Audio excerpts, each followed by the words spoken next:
Hello everyone, we are going to be taking a deep dive into my Hexad lineup for the 20th season of the Nordic Keyforge League. The season before this, season 19, we were in Bronze Gamma, and we finished second in the division with 14 wins and 17 losses. This propelled us to Silver for season 20, which is where we'll be taking the exact same lineup from season 19 with us and try and gain some success this time with it. We will be going through a small extension of what my lineup was trying to do during Season 20, which will cover you my thoughts for Season 19 as well, since we ran it back. From there, I'll move on to giving you a pretty thorough discussion of the decks and some explanation of each of their general game plans, playstyles, some key cards, and my general thoughts and feelings on them and their spot in the lineup. After we give the decks their deserved spotlight, we'll take a top-down look at the AERC stats of the decks and try to pick out some trends, outliers, and differences. AERC is an acronym consisting of AERC, which stands for Amber Control, Expected Amber, Artifact Control, and Creature Control. And these don't just consist of those four statistics, there's a whole bunch of others in there, but those are the four main ones, and those come from the Decks of Keyforge website from the Synergy Anti-Synergy score, otherwise known as SAS. So SAS is more than just a big number they put on decks. It is also the statistics. I find the AERC statistics in particular very helpful. Not a huge fan of the big numbers, but they're still relevant. However, the AERC score is what we'll be using. I think will be a good illustration is usually a pretty good illustration of some things that the decks can do. Again, these have changed a little bit since these are all taken pre-update, but I think it's actually more relevant to have this data here because that's sort of what we were working with at the time. A caveat should be noted that these AERC and SAS scores were taken pre-update, and some have changed. But then we'll go over some of the statistics from Season 19 of the line's performance, which will include win rates, presence rates, and other goodies. Moving into the lineup explanation, the 6 decks that make up this particular Hexad are the Mechanical Samir of the Gate, the Crude Soothsayer Judge, Adaptiface, Trekker-Ovinius Jester, Margaret, Babu, Gordo, Carter, the Mister of Farhood, and Sir Basilisk Winkler. The set breakdown of these is 3 Mass Mutations, 1 Dark Tidings, 1 Worlds Collide, and 1 Age of Ascension. Unfortunately, I'm unable to represent Coda as well in this lineup as I have exactly 2 Coda decks in my entire collection. Neither of them are exactly competitive, but I'm not a very big Coda enjoyer, so I don't feel like I'm missing too much. The general goal of this lineup was to bring board-centered decks.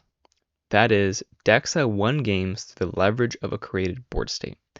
This was to be ideally coupled with an ability to simultaneously deal with an opponent's generated board state, be that through creature control cards or through fighting profitably with my creatures. And what I mean by profitably is not sacrificing my deck's game plan progression in the process. So that could look like not trading bodies, so fighting with skirmish just to leave a body on my side to reap later, trading down in power, so like a 5 fights a 4, and etc. So the 5 survives with 4 power. Again, the main benefit is that I still have creatures to reap and do things next turn. They can get benefits from fight or destroyed effects, such as a Disfiend.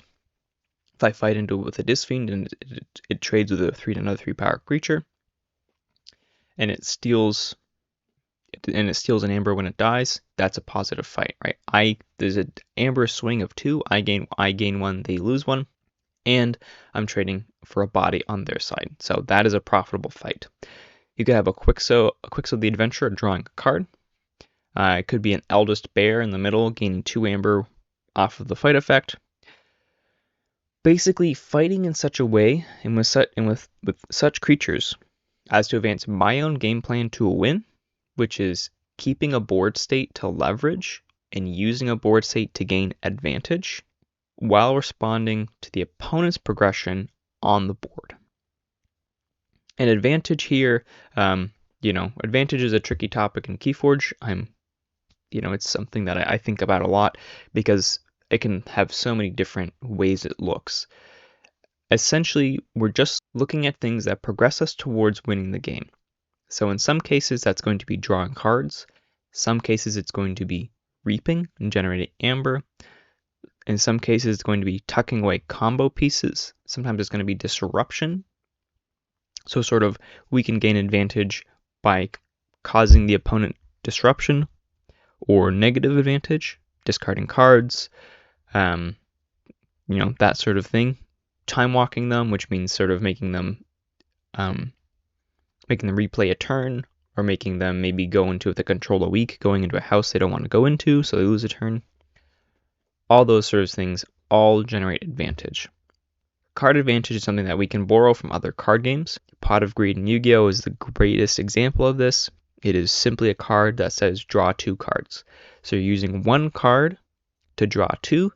That is a card advantage of +1, because the card itself, because you're drawing 2, it draws 1 card, which replaces the card you just played, Pot of Greed, and then draws your second card. So from that effect, you are 1 card up. Card advantage is a very fleshed out idea in Yu-Gi-Oh! In terms of pluses and minuses, but it's helpful to understand when we're talking about advantage that it can look like card advantage like that traditionally, or it can also look like stuff like tucking away a combo piece with archives, because Keyforge is a different game system. It has some really unique pieces moving in it, and then also gaining amber and going towards the main win condition of forging 3 keys. So we want to be able to fight with our creatures in such a way that we advance our own game plan, which means we leverage a board state and we keep a board state to generate advantage, all while responding to the opponent's progression on their board to make sure that we stay ahead of the game and we keep them down while propping ourselves up. So with these 2 priorities in mind, I drafted this lineup that we're going to look at in today's video. Now, Adaptiface, Margaret, Samir, and Farhood are all board decks, which means decks whose game plan is centered around the use of their board. All 5 of them go about this in a different way, but the usage of the board is central to all their strategies, and that is what's tying them all together, being board decks. Keyforge is such an interesting game.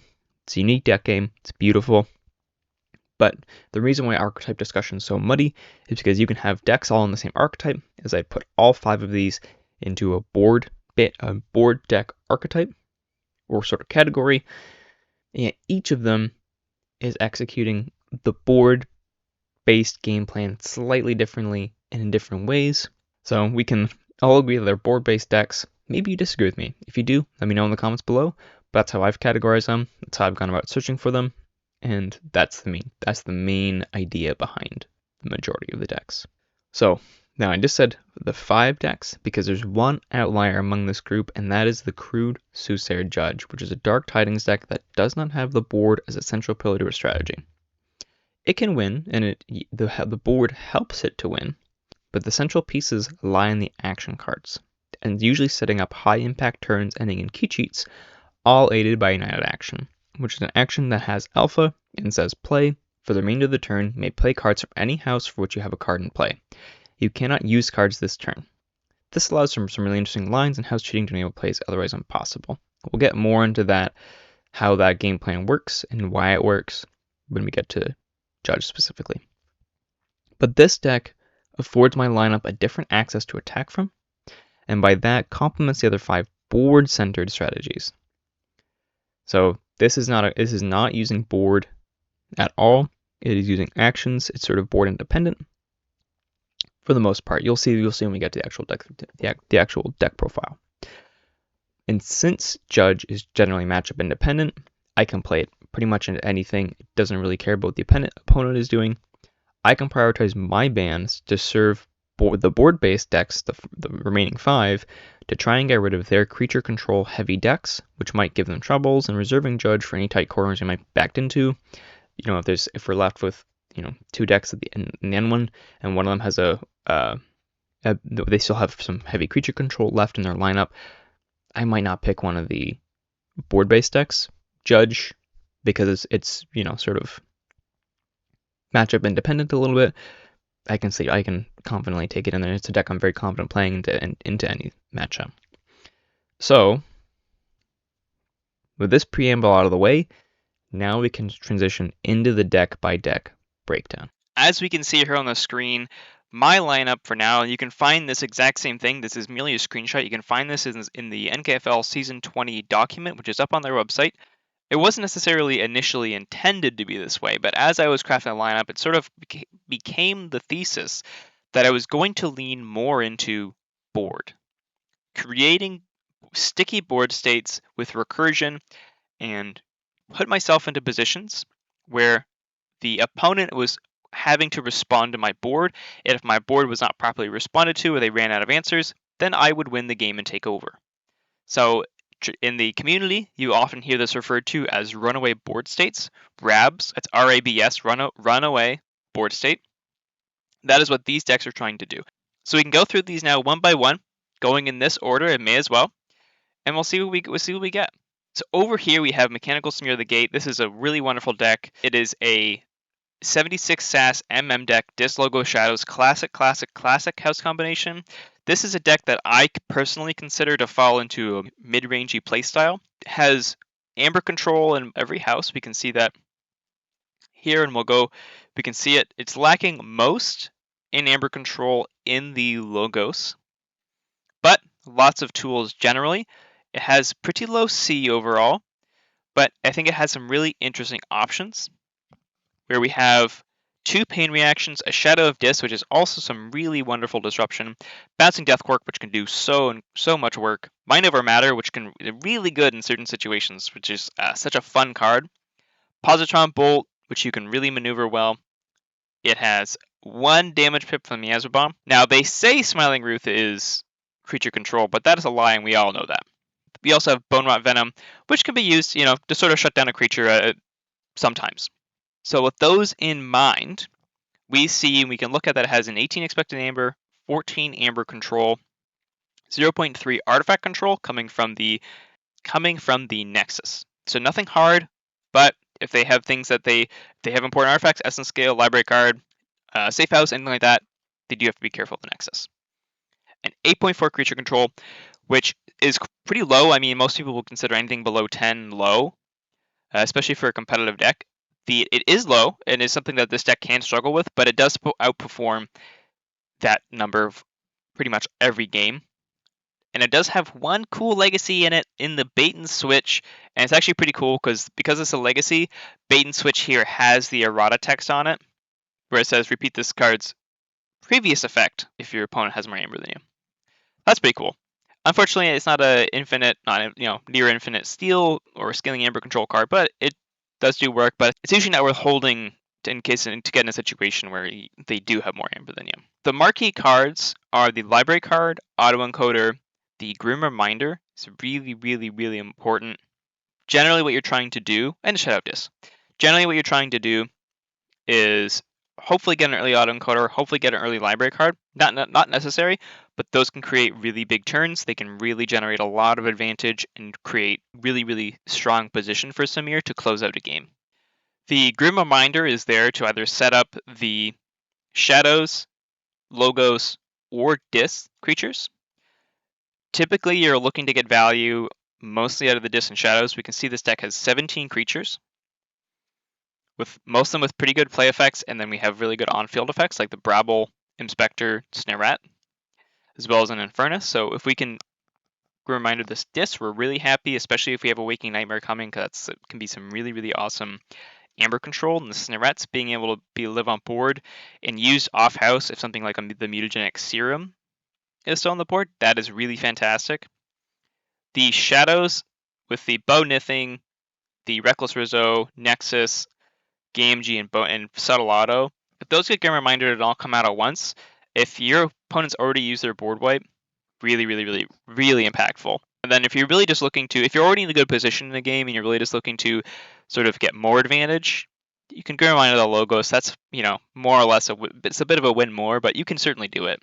The Immunotech Serum really performs well, especially with the Snarets specifically, right? I mean, or if we're looking to use like the Munchling to get a little bit of extra efficiency, there's an Autoencoder in here. The Autoencoder has a capture pip. The Library Card has a draw pip. The Pain Reaction has a damage pip, which is one of the reasons why that 8.4 creature control turns out to be better than it looks on paper. Because this Pain Reaction being a 3-point threshold or something to pop awards because of the damage pip is really nice. That's just really impactful, really ups the impact that card can have. and the flexibility it has as a piece of creature control. Shadow of Disc, also really impactful disruption card. Really can, like, you can, if your opponent has a lot of on-play creature amber control effects, that blanks them. You can safe forge a key. There's just so much you can do. You can blank their board if they've got Witch of the Eye set up, or a Professor Torado. Just so many things that Shadow of Disc can really stop and shut down, and just, create a lot of tempo within a game if it's well timed. Essentially, what this deck is trying to do is a mid-range deck that's keeping up in tempo and creating a lot of tempo plays. A little bit of small steal here and there. Good amber control, pretty good creatures on the board, doing most things pretty well, and getting a lot of advantage that way. Especially by there's some situational cards in here. Especially with the Grim Reminder, you can pitch your cards for advantage with the autoencoder and just stocking up a big archive. And because Samir works really well on large hands. And then once you have that, using the Grim Reminder, getting back a huge Shadows, big Disc turn, spitting them all on the board once they've already used their things, and yeah, it creates runaway board states through the use of Grim Reminder and the Shadows or the Disc. The Dominator Bauble helps call into the Disc, even though it has less creatures. It helps call into the Disc more frequently, and sort of take advantage of those Snarettes and really get them going. And the Mutagenic Serum to dump Amber and whatnot is good.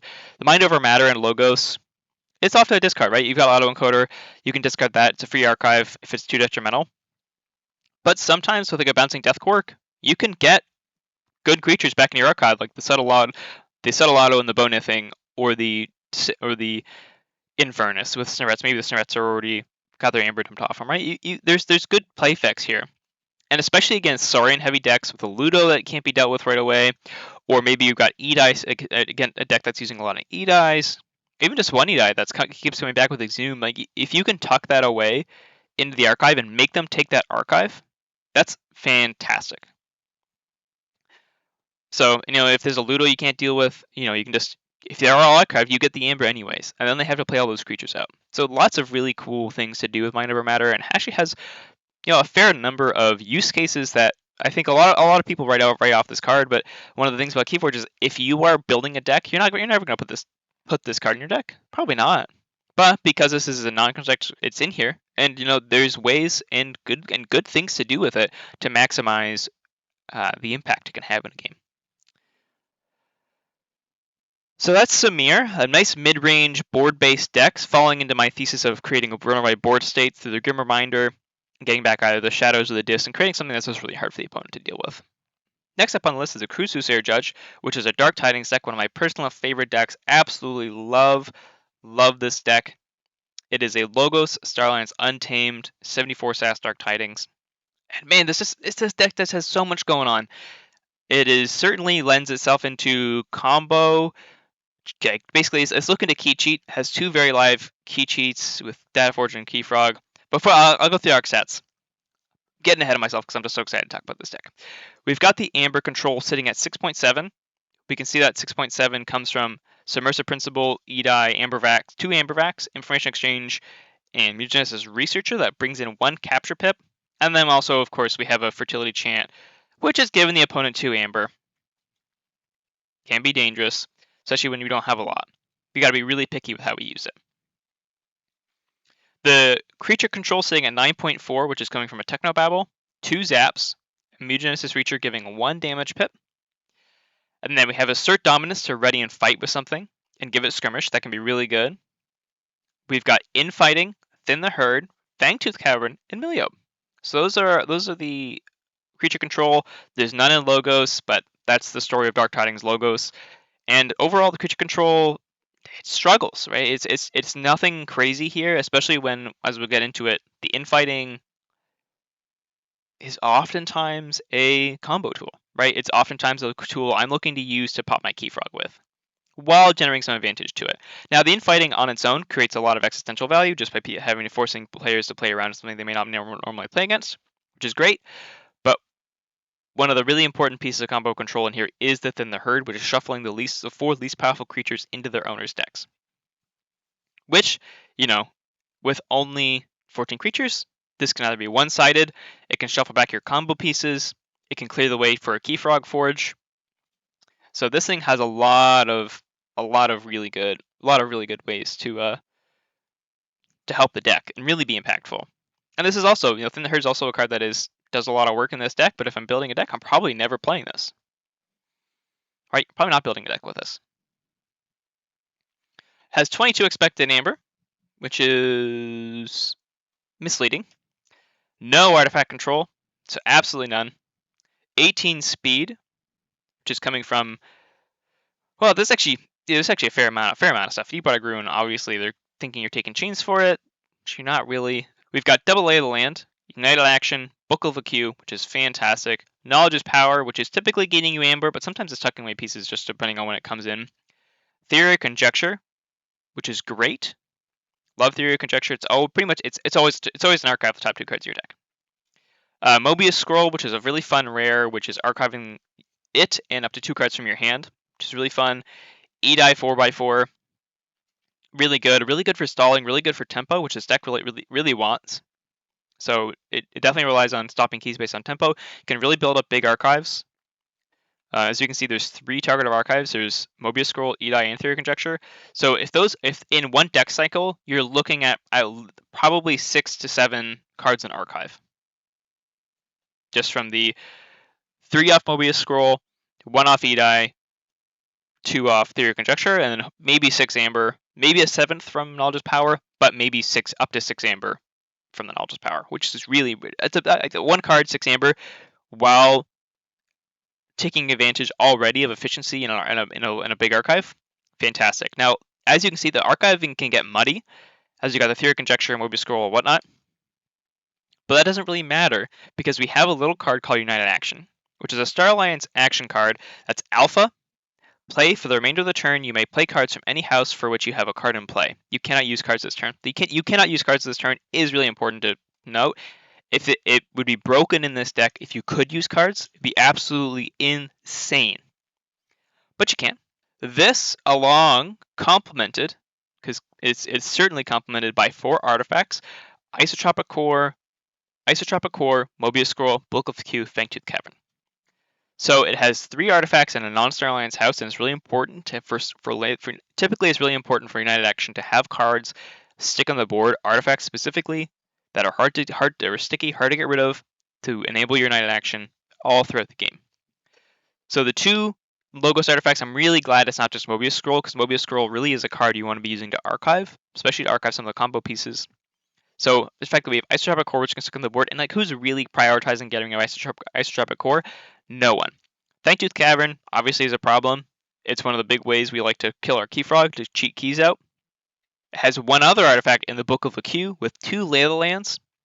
And Book of the Queue, which has action, reveal a top card of your deck. If it's a non-Star Alliance card, its house becomes your active house, otherwise end your turn.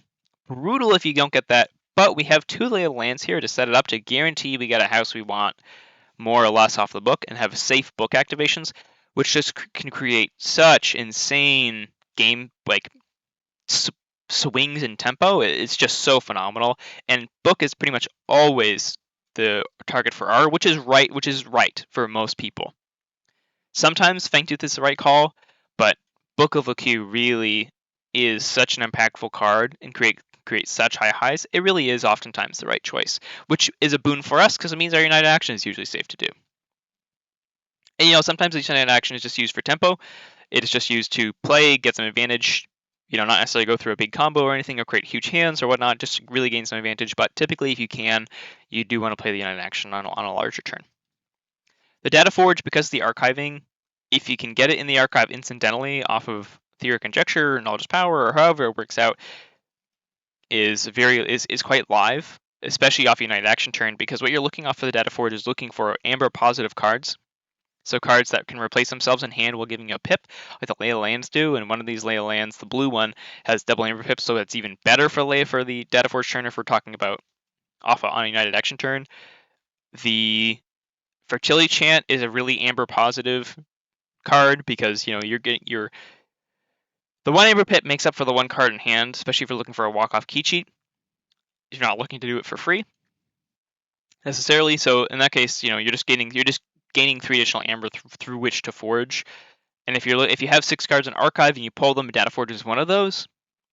then you do have that's 12. That's up to 12 cards in hand. Data Forge is plus 10, so you'd be forging at four cost. It's actually pretty easy to walk off win with a Data Forge. It often does require some math. The enhancements from the Mutagenous Researcher are Amber, Capture, Damage, Draw. The Amber, as I mentioned, landed on Lay of the Land. The Capture is on United Action, which is a bit unfortunate because you're looking to play United Action on a specific turn. The Draw Pip is on E-Die, which is wonderful because you get to see one extra card to archive. That's actually really nice. And then we also have Amber Vac, which gets the Damage Pip, which actually makes this really annoying on TCO specifically because for how the way artifacts upgrades work is that you select the target to attach the upgrade to first before you resolve the damage pip, which is different than pretty much anything else because damage pip obviously resolved first in the chain. So that has led to some multiple times where I put Amber Vac on my opponent's creatures. That was not my intention. So now we've gotten through all that. The game plan of the deck is to sit at low amounts of Amber, which is good against a lot of Worlds Collide for tribute combos or Crastosaurus combos, but sit at sort of low 2 to 4 Amber, and then bump our way up to 6, cheat a key, and peace out. So we do that mainly through the Key Frog. So taxing can be a bit of a problem, but generally there's lots of ways to deal with it. Usually there's enough creature control to deal with it. And we have Infighting, which can kill it on our turn. If we're on a United Action turn, when we have Untamed on the board, we have Zaps to kill it. We have ways to recur it with the Witch of the Dawn, which can return a creature from our discard pile to our hand. So that can give us a second use of the Frog. We can archive it off of what we already saw. And then we have also another way to kill it in Fangtooth Cavern. So they in turn destroy these powerful creatures, which is why I mentioned Thin the Herd is really good for clearing the way to get a Forge off with a Frog. If they have like Helper Bots or Subtle Autos, or anything that's 1 power that we might see played. So this can actually get rid of that, clear the way. And also this can actually be really nice to generate some tempo for us if we see combo pieces too early. Like if I see Key Frog on my opening hand and maybe it's a really, really good hand, I have Thin the Herd, Key Frog can come down. Maybe they played 3 creatures. I shuffle Key Frog back to see at a later date, which I'm happy about, and I get some tempo shuffling their creatures back as well. So overall, pretty good. It's just a really good card and really helps. Maybe we can shuffle back the Witch of the Dawn. Maybe we can shuffle back the E-Die if we don't need it right away. Lots of cool things to happen there. So then on top of that, we also have, as I mentioned, the Zaps to kill the Key Frog if we're doing across pieces. If they have Hazardous, we can assert Dominance the Key Frog into them. Lots of cool things going on here, and yeah, I love this deck. I just love this deck. Gonna have to check out some games. I had this season, NKFL season 20, which is not out. The episode's not out, but man, there was a really fun game against Elgranon. Really close. It came down to the last card. They had to make the right call on Eaton's Jar, and yeah, it was just what an end to the game. What an end of the game. Highly recommend going to watch that if you have it when it comes out if you can. So yeah, that's the Crude Soothsayer Judge. Absolutely love the deck. Really fun. So this isn't a board deck. This is not a board deck. This is just a really, really good deck. It's one of my favorites. It's a lot of fun, and it really attacks the game on a different axis. The fact that it has such live key cheats really helps it perform against really, really strong decks. Where if this wasn't able to cheat keys, it wouldn't be as good as it is. But because it cheats keys, it really, really can perform in really high stakes environments. So next we have Adaptiface Trekker-Ovinius Jester, which is my highest SAS deck and 86 SAS Mass Mutations. Dis Logos Saurian, you're going to see a real theme in my lineup where every deck but one has Logos, and I do have a lot of Dis too. This is a board-based deck, 17 creatures, so not a crazy like 25 creature deck, but it importantly has, when we look at creature decks, some asymmetries in the creature count, with most of them being in Logos, and then Saurian and Logos, the big two, only 3 existing in Dis. This is definitely a board-based deck. This deck is a classic. It's not classic. I was going to say a classic MM deck. It's not a classic MM deck. But this deck is something that it has so many good cards. The cards are just good value pretty much all the time. It has 2 marks of Dis, Double Doom, which is great both disruption and creature spot removal. A Grim Reminder, which we saw in Samir, we see here again. This is giving us more times to use our creatures and bring them back. Like if we bring back these Logos creatures, huge. Bring back the Saurians, massive. It's got good archiving. We have a Grim Miner and Blast in the Past. So the Blast in the Past is both creature control and it's archiving away something important like a Faust. We really want to see that Faust. Oftentimes we'll see if it's not an important part right away, because as we see, I guess I should go. I'll go through the artifacts and that'll become clear. Our Amber control is very low. We have 6.3. Now, because of how the deck operates, the 6.3 is better than it looks. Like the Amber control feels better than it looks on paper, but on average, yeah, this is about right. We're on the attack and we're looking to stall in tax and get ahead through a board that's sticky and has a hard time. We can really create a lot of one-sided aximove risks, especially with a double Console Primus to move that Amber around, and triple Hedonistic Intent, which because of the Console Primuses and whatnot, we can turn that into, like, we can really turn these 3 Hedonistic Intents into positive Amber, way more than just a pip and 2 on theirs. We can really stack it up and make it impactful, especially if the Saurian's out. And if it's not, it's good fodder for our Demobot and our Sacrobot, which are going to be reaping and discarding cards, and they're great fodder for that, especially with the Professor Torado, which is each mutant gains reap draw a card. So we see 9 mutants. Pretty much, half of the, there's 9 of them, and 5 of them are in Logos, and they're all really good. And what this deck is trying to do is trying to establish a Logos board and a Saurian board, hopefully both at the same time. And while doing that, create so much advantage off of, and it has 2 daughters and a Zenzi. So if both daughters and Zenzi are on the board, the Zenzi is active, is in the middle, you are operating on 10 card hand sizes. And if you have a couple turns of that, that is so much advantage. It feels so good. It feels so good. It's just, you're playing so many cards. The Dis here with a double Dominator Bauble to make use of the other house boards and still get an advantage while using all the actions in Dis is just so good. Mark of Dis is really, really great disruption. The Implosion is great spot removal. Ritual of Tognath is great. The Waking Nightmare, especially into other decks with Dis, phenomenal. Because obviously I only have 3, one being a Dark Man, Nymph Spectre, and Xenofiend. Like, just really, really good cards in here. Lots of great synergy. Faust is really important. Theros Centurion is really important. But the main star of the show is Logos, which is really efficient. Obviously got Eclectic Inquiry, Logica. Standardized Testing comes in really important. The 14 seems low, but I think it actually has a lot of really good. And it's not afraid to fight either. Like, it will fight.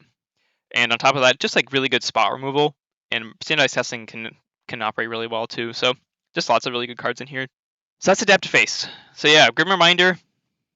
They're going to create a board and just make it sticky, and just they really needs a lot of answers or it's going to get out of hand. And here we have Margaret, Babu, Gordo, Carter, 84 Sats Worlds Collide, Logos Saurian Untamed. Untamed, I know, not being a common house you see in a competitive Worlds Collide deck, but it's here. I'm sure the Saurian definitely stands out on first glance. The Logos has Double Information Exchange, Interdimensional Graft, Code Monkey, Daughter, Igor, Hapsis, Neutron Shark. Neutron Shark being a huge player here. This has, if we look at our arc stats, 9.4 Amber Control, 1.5 R coming from the Neutron Shark. And spoiler alert, this is my only deck with any hard R at all. 24 expected Amber, 17 C. The C is really, really good in this deck. A lot of it's coming from the Untamed. That's one of the reasons why the Untamed is so good. Cauldron Boil, Unsuspecting Prey can be a really good, 3-creature kill spell. The unnatural selections are great, especially against big MM boards or whatever. And then we have Mustic Murmuk being 4 damage, especially like doing with the Cauldron Boil. That's great. Kangafant plays a interesting card sometimes, because you can often play Kangafant and then drop one of your Ghost Hawks. Sorry, I only have 1 Ghost Hawk, but you can drop the Ghost Hawk between like 2 yards or something with a Ludo on the board to just dump the Amber. That's gonna be a really nice use for it. So really, really good C. This sort of features is a little bit. It's not crushy. Like it's only looking to take out your creatures. Really wants to keep its own board. 21 creatures here, and it's operating a little bit like a board-based mid-range deck, where it's got some, amber, a little bit of amber control and everything. It has some scaling in the interdimensional graph. The Mustic Murmuks for taxing. It's actually a really nice thing to tax with the Mustic Murmuks, and then use the Code Monkey between the 2 Murmuks to take away the 2 tax if they've gone to 10 or something, and gain an extra 2 amber off the interdimensional graph. That's really nice. Has no, I mean, it has target archive, but it's not really target archive, so it's only for creatures, which can be good, but so it's not like you can stash away the cards quite as much. So there's definitely some hand shaping of this deck is really important, especially because this logos is not a speedy logos. So you really want to do some good handcrafting, and it's really rewarded. So that's something to keep in mind when you're looking at this and seeing it played. The Saurian has a really, really live Imperial Forge with a City-State interest and a Senator Strix. The Tribune Pompidus is wonderful. The Imperium is great, especially like the double Auto-Axe are really great against steel decks, like heist decks that have a hard time dealing with beefy Saurians, especially a warded Auto-Axe can just create so much pressure. Like if there's a Tribune Pompidus and that's like a 7, 8, 7, 9, 11 power Auto-Axe, like those are really hard to deal with for a lot of decks. And especially like, if you start getting like, big Yardas and whatnot, so lots of really cool things, and the Phalanx Strikes can really do a lot of work, especially with such big creatures. And the internet mentioned the Anomaly Exploiter is great shark food, but it also can create a big role for killing problematic creatures that maybe we otherwise have a hard time dealing with. Aldous Bear, it's not a star of the show, but can also do some work. This is actually a pretty interesting deck where it has exactly symmetric creature counts, which is one of the reasons why I think it really classifies itself more as a mid-range. It's a board-based mid-range deck than it is a board-heavy deck. The same way like Adaptiface is because it can sort of every house is doing something. It has small amounts of mirror control in every house. It has small amounts of C in pretty much every house, and then it has a board in every house. So it can really do things all throughout the game, and there can be some clunky turns, but overall I really really enjoyed this deck, and I think it fits well into my runaway board state synopsis, especially with the Saurian and the logos as well. Just like the Daughter, Hapsis, Quant, Titan Guardian, like those are all really good cards, and yeah, I think it's a really fun deck.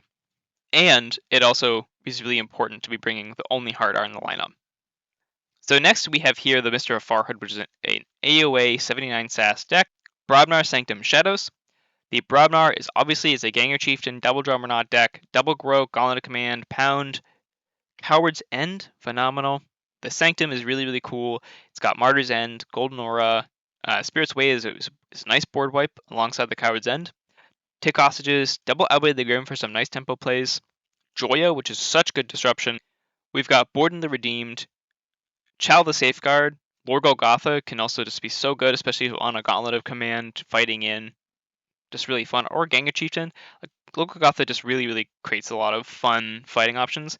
Prince Derek if he can get 3 Amber off playing a Prince Derek, is so good. So good, especially with some sticky creatures. This is a very punchy deck. It likes to fight. Obviously, it's got Brobnar, it's got the Umbra, it's got the Grey Rider, Lord Golgotha. Like this deck likes to fight. Then the Shadows over there, we've got Dust Chronicles, Hidden Stash, which is 2 archiving cards, which is pretty good. It's pretty much the entire efficiency beyond the 2 Flexing Sophistries in the whole deck. Life for Life is a really important C. We see the 18 C stat, 11 Amber control, 20 Amber, 18 C, and 0 artifact control. The Amber control is coming from the Albades, the Ronnies, Umbra, Grok, which actually the 2 Groks actually do a lot more work than I think it maybe looks, especially with Blooded Titans on one of them. The 20E is a little bit lower, I think, especially because there's lots of ways to set up a Gangernaut combo, which is Ganger Chieftain and Drummernaut on an empty board can rule of 6 themselves and reap for 6 Amber. So there's lots of really good ways to set that up. Coward's End, getting damage on your own creatures, take out the Spirit's Way, as well as the Brobnar creatures that really can fight 2 pounds. Lots of good ways to clear the board and allow that to happen. The Shadows has really nice disruption in the double Flexing Sophistries and Merkins. You can really take a card out of their archives. You can take a card from the top of their deck. Merkins is just so much fun. Such a fun card. If you haven't played with it, really recommend going out and just finding a deck with 1 in it, because it creates such funny and really cool deck scenarios. And obviously, Merkins gets better the better your decks you're facing are. Just the higher quality cards you can steal, and the more impactful those cards will be against the opponent. Double Ronnie is awesome. Cannot complain with double Ronnies. And Umbra in a fighting deck like this with the Grey Rider and the Gauntlet Command, they do work, and the Ganger Chieftain too. Right? You can really do work. Miasma is a really good tempo tool. Lights Out is phenomenal against Saurian decks. So yeah, overall, really cool deck. I really like this one. This is sort of the one that was a little bit on my chopping block, but I This is actually the only secondary market purchase as well. Everything else I've opened myself, or Margaret was a sealed deck opening for the Vault Warriors hosted by Joker. So that was opened by Joker, but was my sealed deck. And then Mister of Farhood was a secondary market purchase for I think like $16. You know, I ain't complaining at all for $16. And yeah, has performed me well. And not only has it performed well, but it also fits well into the with 19 creatures and the Brobnar. The Brobnar and Sanctum, they can both generate big boards. The Martyr's End can really help worse in the end game, but both are creating runaway board states for the Gang of Chieftains, Germanauts, Grogs, Talos, not Talos Krokag, but Lollipop Titanic, and the Gauntlet Commander Ready and Fight. They can all run away with the game. They can all create a runaway board state. That also fits well into that. And so last of the decks, but certainly not least, we have Sir Basilisk Winkler. Funny name. It's a 77 SAS Mass Mutations deck. It is a Dis, Logos, Untamed. Again, like I said, I got a lot of Dis, I got a lot of Logos. I know the only deck that doesn't have Logos is Mister of Farhood that I just covered. However, this is such a fun deck. This is the most. This deck. This deck specifically is exactly what I think of when I think of something that is creating a runaway board state. I would classify it's obviously a board deck. I would put it into a control category because it's really trying to set up. It's really what it's trying to do is it's trying to set up a control condition under which it will win the game. Will put itself into a game state where it's really hard for it to lose and will run away. This is like this Logos because before we get into any AERC stats, this is a 10 creature Logos house with all of them but the 2 Quixos being mutants with a Professor Torado, an Adaptoid, 7 draw prips with a Cronus. This Logos will run away with the board. Like it will run away with the board, and it will do so. It's brutal. It's brutal, and I love it. It's so cool. It's so cool when it gets to set up. Obviously, its AERC stats aren't. There's nothing impressive here, right? 7.7 amber control is fairly low. 18E is not really is that's on the lower end of average expected amber, and then we've got 7.3 creature control, which is considered low. So the AERC stats aren't very aren't very impressive, but there is one stat. I'll admit there's one stat that's pretty impressive, and that is 18 speed. And that is 18 speed with 23 creatures, which is where this is exactly a board flood deck. It has a lot of creatures, it's spitting them out fast, it's spitting them out quickly, and all the time, and you really have to have constant answers to it, or it's just gonna the board is gonna establish. It's got 2 Fandangles, it's got cool Logos creatures and like the Trimble with 16 mutants, so pretty much everything in this, like a lot of these are mutants. A lot of them are going to have skirmish. That's just so good. And then we have a punctuated equilibrium. We've got a commune, Savage Clash, which is often Savage Clash is there's so many creatures in the deck and it floods the board so much. Savage Clash is often a discard. Like you often don't need the board wipe because you are the one in control of the board. This deck is so cool. It's got double implosion, which is really good spell removal, really important. While even though it's low C, this deck likes to fight, which supplements the C really well. Now I know the Savage Clash really reduces the effective power, but no. This deck is doing good things with this board and fighting. Market Dis is really important disruption, especially to try and to let your board live. Pandemonium later in the game, which is each undamaged creature captures 1 from the opponent. When you have complete board control, can become pretty much a city state interest. Phenomenal card. Waking Nightmare is a really important card to cycle, especially one of the things this deck does is one of the reasons why I put it into control deck is once the Logos board is established and the Cronus is established, the drop pips get used, you can stash away your Dis or your Untamed, and you can sort of recycle the Waking Nightmare because your deck is so small, so you can cycle through the Waking Nightmare, and then the Snarette and the Essence Scale with 2 drop. The Snare has 2 drop pips. I'll go to a different tab for the enhancements. Or if your Untamed board is set up, you can play Song of the Wild with all these Untamed creatures and just generate so much amber. especially with the Punctured Equilibrium, just reshuffling the deck because there's nothing in there, because this is all archived off the 7 drop from the Cronus. One of the reasons this deck is allowed to tick as well as it does is because it has a little something called a Forge Compiler. And Forge Compiler says after your opponent forges a key, destroy Forge Compiler and award each friendly creature. If you have 10 Logos creatures or like 2 Fandangles out, and like this board gets archived, oh boy, like that just becomes so hard to deal with. It can really become oppressive. This deck is just so much fun to play.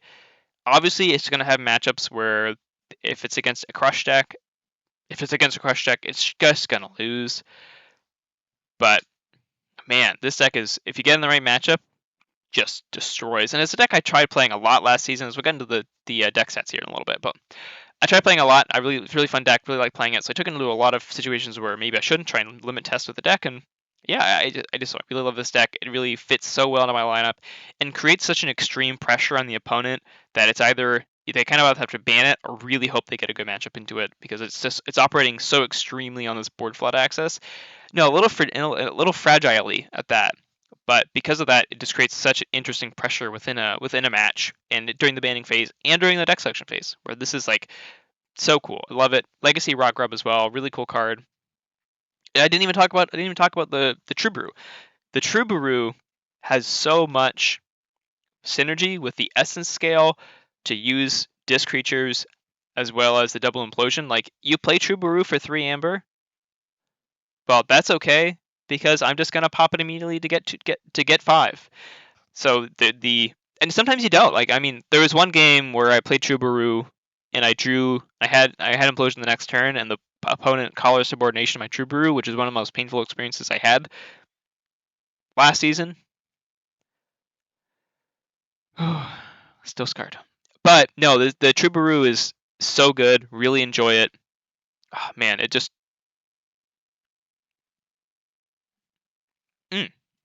it really, with the instant destroy effects, losing Amber is not a problem. Adaptoid is really cool, especially with Essence Scale, where you can all these pips in Dis, and then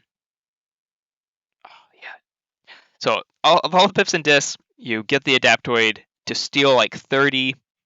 Obviously, that's hyperbole. You steal like 30. You Essence Scale it. You use the Adaptoid to fight. You steal all their Amber. Wow, this deck is just so cool. Love it. Love it. So we have some deck stats here. So here, the overall arc stats of all the decks. Now, they're not in the same order we just went over. That's okay. But this is the order they're in. As we can see across the board, fairly low Amber control, really, right? I mean, a lot of them are below 10, right? A lot of them are sort of around 11, so nothing is really, really high on the Amber control scale. The highest being Samir at 14, which is still like, that's not like super high. I mean, obviously, like 14 is good Amber control, but it's not high. The expected Amber is all sort of pretty average, right? It's all pretty average. We have a range from 24 to 18. Nothing's really going below that. Nothing's really going above that. It's all fairly average Amber control. Amber generation.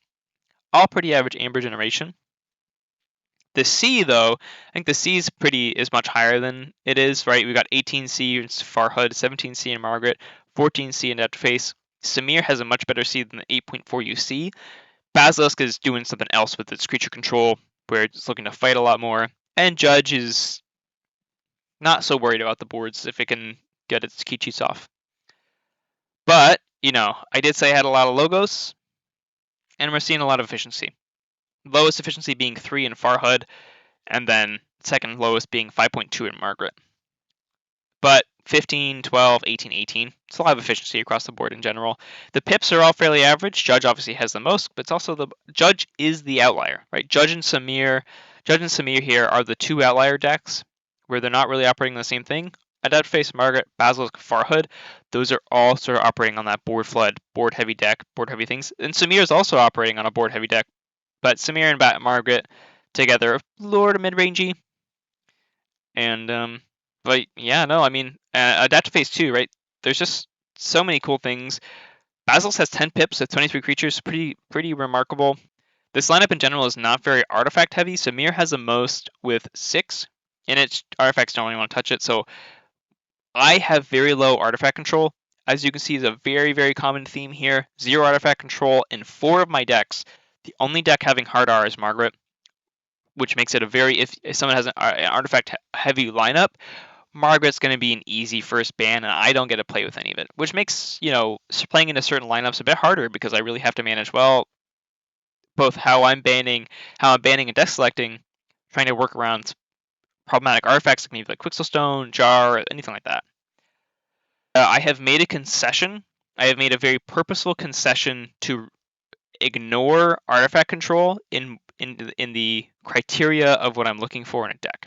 I am not sacrificing deck quality or deck power for the sake of bringing in artifact control, which is something I've had to make because I don't have a huge collection.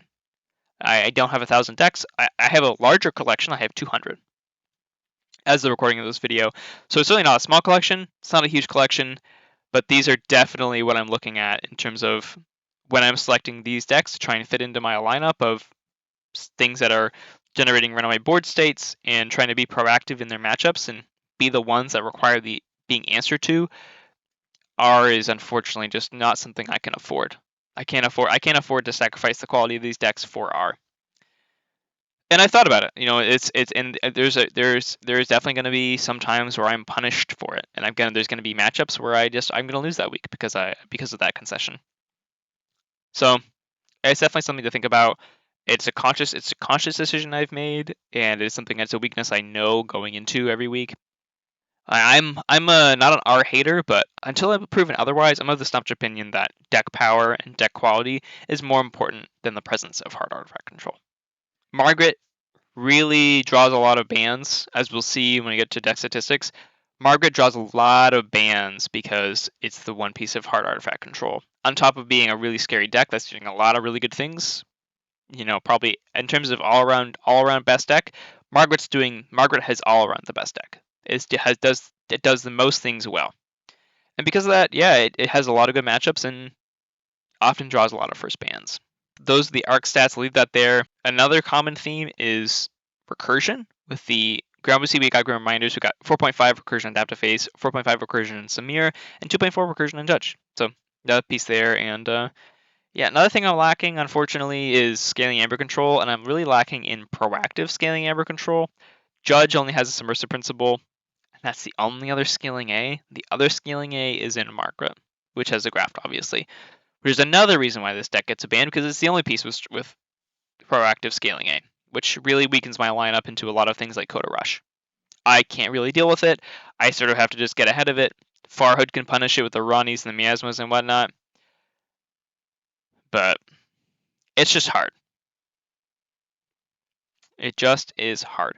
But Margaret has good ways to deal with it too, because if they're heisty or information exchanges, auto-axe and stop it, cutthroat research on top of the graft, Margaret has lots of ways to deal with Coda Rush decks, and it gets banned because of that often.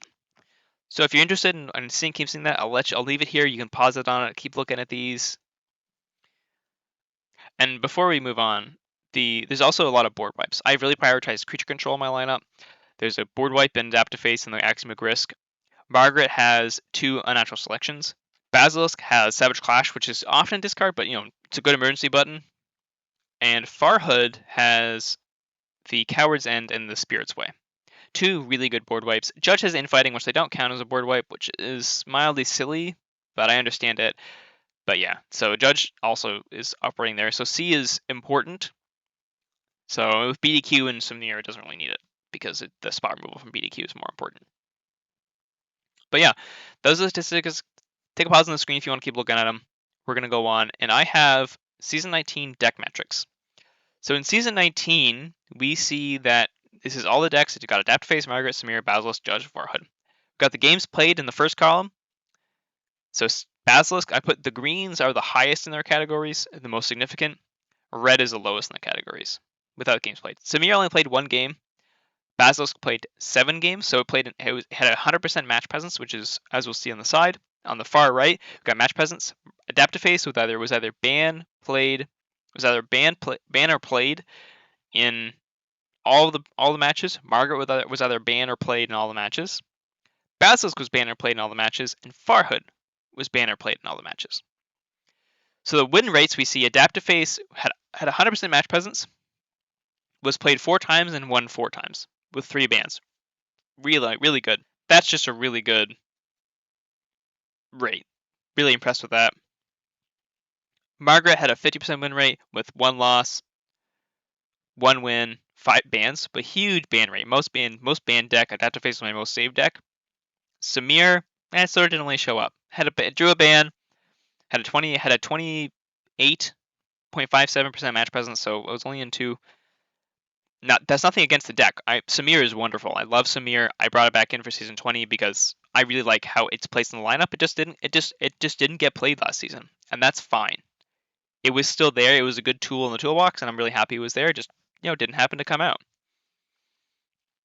We have Basilisk, which was obviously in that, had 4 wins, 3 losses, so it was batting a little above average, which is good. I obviously had the most losses in the season. Judge had a 71% match, had 2 bans with 3 games played. 2 of them were wins, and 1 of them was a loss. Really happy with Judge. Farhood had 4 games played, had 100% match presence as well. It drew 3 bans, so it was often ban 2. Sometimes it was ban 1, but it was often ban 2, which I thought was interesting. And it batted at 50%. And with a more statistically important 50% than Margaret, 2 wins, 2 losses.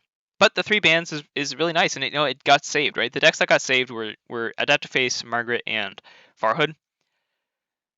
Judge didn't get saved, mostly because I wasn't really expecting people to ban it. Like I wasn't expecting people to ban it. People did end up banning it though. So I mean, coming up next, I really have to go into things because people didn't for so long that I really have to approach it in a way that maybe Judge will get banned. People are respecting Dark Tidings a lot more. Some interesting statistics there of what happened. Again, this whole lineup I decided to just take with me moving forward into season 20, as I thought in season 19 it served me quite well, and obviously I promoted. It did well for me, and I'm really hoping I can continue that, and I think I will. Back on the ARC screen, and sort of coming into conclusion for the video. In season 19, the goal generally was to bring decks that had sufficient C to answer the runaway board states that my opponents were bringing, while also creating my own threatening runaway board states that they had to deal with. I was hoping in that effort to clear their boards and put down their boards while setting up my own. As one of the trends I noticed in the NKFL all the time and during my 5 seasons was a real focus around runaway board state decks. They were creating lineups of creatures that were hard to deal with, and also could really easily take over a game and be leveraged turn over turn to generate a lot of advantage and just put them in such a position where it became really hard to lose. So this required my board states, as much as was possible, to also be able to while getting value from reaping, also be capable of fighting down an opponent's board when spot removal was unavailable. Keyforge is a racing game, so fighting isn't obviously the first thing we all think of when we have our creatures, but it is really important in moments where you don't have spot removal to have tools and be cognizant of times when your creatures need to be used as spot removal. Maybe you're trading a creature to get rid of something else that's problematic. You're trying to maximize your delta, and fighting is something that when you're ahead on board, fighting is better. When you're ahead in the game, fighting is better. So it's one of the things where you're trying to get yourself into an advantageous position and use fighting to maintain that position. Don't let your opponent get back in the game. The thesis is obviously creating decks that had good C, could fight, and create their own runaway board states. But I don't have 6 decks that do that wholesale. So it wasn't the wholesale thesis. We had some different decks being included. We had Samir and we had Judge. Samir can create board flood states, so I think Samir sort of operates in that way. Judge does not. Judge has 14 creatures. Judge is not looking at all to create runaway board states. It's looking to play out of hand, do combo, cheat keys, and not care about the creatures on the board as much.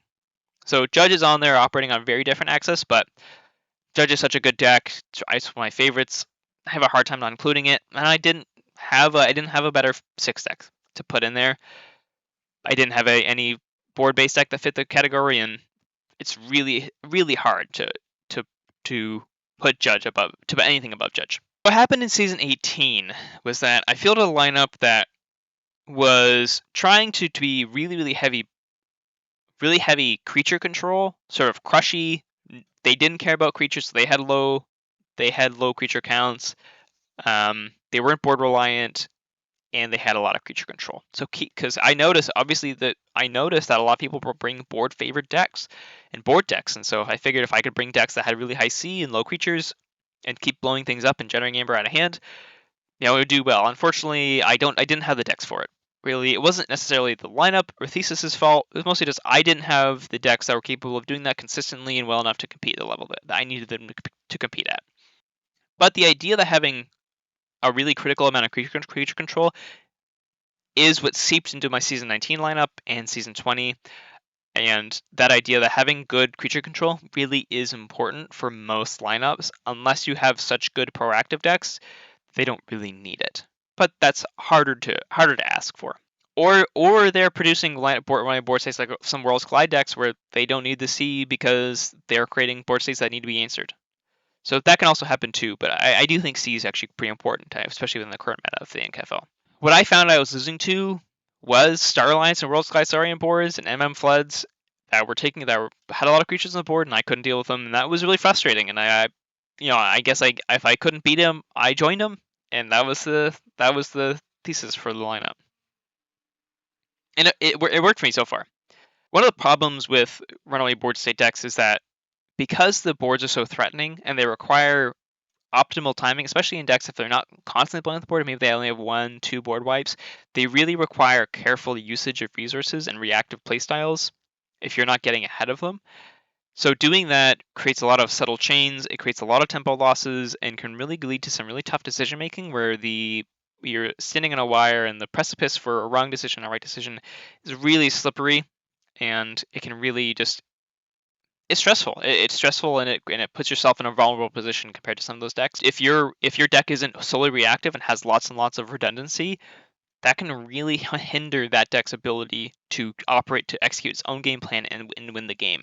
Which is one of the reasons why I wanted to leverage fighting in my decks to help both preserve my own board state, take down their board state, while also getting advantage from the runaway my board state if the fighting was profitable, like it is with the Theros Centurion or the Quixos that we see in Basilisk. As I mentioned at the top of the video, there's 5 board decks in the lineup, with the exception of the Crude Soothsayer Judge, and all 5 of them are operating on such different axes of how they execute those board game plans and like what they're doing in a game and how they play, which is such a beautiful part of Keyforge that I have this thesis. This is what I want in a deck, but I can't construct them. I can't construct these decks to go do that. So I have to find decks that sort of fit in this gray nebulous box and in the way that they do. And all of them are operating different axes. All of them sort of bring a different flavor to the table. And just the fact that is the reality when creating a Hexad lineup, I think is so fun. It's wonderful. It's such a great part of the game, and the richness that is in Keyforge in these unique decks is just so amazing time and time again, especially in a Hexad sense when you're not just working with a single deck anymore like you are in Archon Solo or Adaptive. You're operating with this collective of 6 decks, which is now has to be greater than the sum of its parts. It doesn't matter how good each individual deck is. They all need to operate within this framework of 6 decks. I think it's so cool. It's so cool. And then not only that, but you have to take that 6 deck lineup, which is operating as a group, and then match that in and figure out how all 6 of those pieces match against someone else's 6 pieces and how their lineup. It's so cool. I love the Nordic Hexad format. I love multi-deck formats. I think multi-deck formats are one of the best parts about Keyforge. The 2 things I think are so unique about Keyforge is multi-deck formats like Triad, Hexad, Tetrad, you name them, and then deck swapping, because you don't do that in other games, but you can do that because the deck's unique in Keyforge. So I love Adaptiface. That's why I run Kagi, and that's why I took it over from Fighting Walloon, because I just love it. They're so cool. They're what makes Keyforge even more unique than just unique decks is a really fun concept, but the fact that the Keyforge decks work like they do is so unique to the game, and I absolutely love it. That is going to be it from me. That is my ramblings on this topic. That is my Hexad lineup overview. We'll go over the decks one more time. We had Mechanical Samir the Gate, which is 76 SAS MM. This logo is Shadows deck. Mid-rangey, board floody with a reminder on the shadows. We have the Crude Soothsayer Judge, which is a 74 SAS Dark Tidings, logo Star Alliance Untamed. Combo / tempo rush deck that is operating on key cheats and comboing with the Untamed and the United Action and Artifacts. Really cool deck. We have Adaptiface, which is an 86 SAS deck, disc logo Saurian, which is trying to create really advantageous boards through its logos and Saurian with a Grim Reminder once again to bring back either logos or Saurian to just, once they're able to gain advantage from the board, and once they're able to deal with it, just bring it right back. And just create really big hands with the Zenzi and the Daughter. Really cool. We've got Margaret, Babu, Gordo, Cardo, and 84 SAS Worlds Collide, logo Saurian Untamed. Again, board deck, 21 creatures, a little bit of a toolbox. We're lots of tools in every house, a couple board wipes, good C, decent amber control for spot pieces, a graph for some proactive scaling amber control, and yeah, just a cool toolboxy board-based deck. And then we've got the Mister of Farhood, which is a 79 SAS AOA, Brobnar Sanctum Shadows.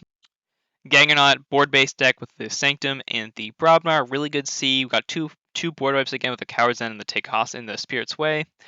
And, you know, just really cool. Just a really cool deck here. And then we have Sir Basil's Winkler, which is a 77 SAS Mass Rotations, disc logos Untamed. Huge board deck, 23 creatures, 18 speed, flooding the deck, constantly getting huge advantage off the logos and the Untamed. Making sure the board sticks around with stuff like the Forge Compiler, getting to through the Untamed faster with the Punctual Equilibrium, 7 drop hips and a Cronus, really tucking away to make big disc or Untamed turns. Really fun deck. Essence Scale to have them house cheating shenanigans. Just really fun altogether, and really cool. So yeah, hopefully you all enjoyed it. That was my NKFL Season 20 lineup overview. Those are all 6 of my decks. We had some Season 19 statistics. We had some ARC stats overviewing, and I talked through the decks a little bit. If you have any questions about any of this, just leave a comment in the video. I'll try my best to respond. Or you can also catch me in one of my streams and ask me there, because I stream all my NKFL matches. And these decks, they're wonderful, and I'm really happy to talk about them. I'm always happy to talk about Keyforge. Thank you so much, everyone, for watching. Please follow the channel. Hopefully this has been fun. Hopefully you really get something out of it. Helps you build your own lineup or approach the format if that's what you want to do. I can't recommend the Nordic Keyforge League enough. I've had so much fun in it over my seasons in it. It really is a very fun and unique format with lots of strategic and tactical decisions being made outside the game and inside the game. It's one of the most fulfilling gameplay league experiences in the space right now. I can't recommend it enough. That's going to be it for me. Hopefully everyone's enjoyed it. Can't wait to see you next time I go live. Peace, everyone.